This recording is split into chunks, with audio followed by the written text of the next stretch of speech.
દારી Arun મુશાળા engineering college ખાતે વહીવટી તંત્ર દ્વારા કૃષિ મેળો 2024નું આયોજન કરવામાં આવ્યું। ત્યારે આ કૃષિ મેળામાં તાલુકાભરના મોટી સંખ્યામાં ખેડૂતો ઉપસ્થિત રહ્યા હતા। વૈજ્ઞાનિક ઢબે ખેતી કેમ કરવી, પાકમાં વધારો લેવા શું કરવું, બિયારણની ઉચ્ચતમ ક્વોલિટીનો ઉપયોગ કેવી રીતે કરવો અને ઓછી ખેતીમાં વધુ ઉત્પાદન મેળવી શકે તે માટે ખેતીવાડીના તજજ્ઞો દ્વારા વિશેષ સમજણ આપવામાં આવી હતી।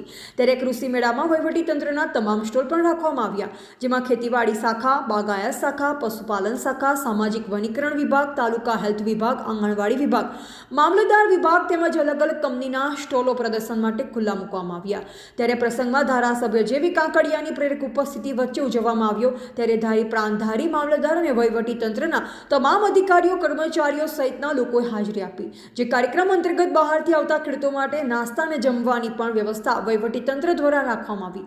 ત્યારે આ કૃષિ મેળામાં કોઈ અનિચ્છનીય બનાવ ન બને તે માટે ધારી પોલીસ સ્ટેશન દ્વારા પૂરતો પોલીસ બંદોબસ્ત જાળવવામાં આવ્યો અને વહીવટી તંત્ર દ્વારા આ કાર્યક્રમને ખૂબ જ સફળતાપૂર્વક પાર પાડવામાં આવ્યો હતો। રિપોર્ટર કાજલ ત્રિવેદી, ધારી। આજ રોજ તારીખ 6 ડિસેમ્બરના રોજ રવિ કૃષિ મહોત્સવ 2024 અંતર્ગત ધારી તાલુકાનો કાર્યક્રમ અરુણ મુછારા એન્જિનિયરિંગ કોલેજ ખાતે યોજાઈ રહ્યો છે।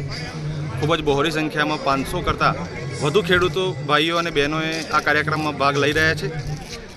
ખાસ કરીને બીજી વિગતે જોઈએ તો અહીંયા 15 થી 20 જેટલા સ્ટોલ અલગ અલગ પ્રકારના બેંકના, મામલતદાર કચેરીના, KYCના, બીજા કૃષિ યાંત્રિકીકરણના જે ખાનગી કંપનીઓના સ્ટોલ છે, સામાજિક વનીકરણ, ખેતીવાડી શાખા, બાગાયત શાખા, આત્મા પ્રોજેક્ટ, પ્રગતિશીલ ખેડૂત વગેરેના અલગ અલગ સ્ટોલનું પણ અહીંયા આયોજન કરેલું છે અને એ સ્ટોલમાં પણ ખેડૂતો બહોળી સંખ્યામાં ખેડૂતો તેનો લાભ લઈ રહ્યા છે।